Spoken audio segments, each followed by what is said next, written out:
Mr. Ricci, the San Bernardino attack was labeled, the San Bernardino attack of December 2nd, 2015, was labeled as a domestic terrorist incident. Is that correct? I believe so.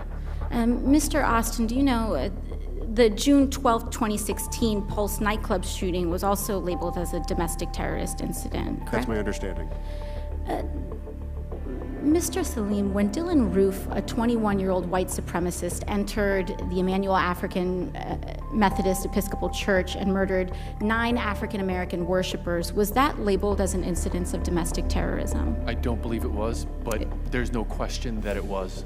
So it was, in your belief as a leader in this space, it was an incidence of domestic terrorism, but it was not labeled as such. That's correct.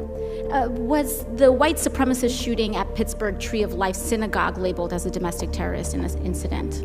I'm not aware that it was, although then Attorney General Sessions came out and called it that, but the charges that have been brought to bear and are currently playing out in court are not ones of terrorism. So despite all of that rhetoric that we were hearing, they weren't actually labeled, these white supremacist incidents were not labeled as domestic terrorist incidents. And I really dug into some of these distinctions. What was labeled as domestic terrorism? What was labeled as a hate crime? And I could not help but, as much as I tried to dig in and explain, I could not help but feel and see that attacks committed by Muslim Americans were almost automatically labeled as domestic terrorist incidents, yet white supremacist shooting after shooting after shooting is not.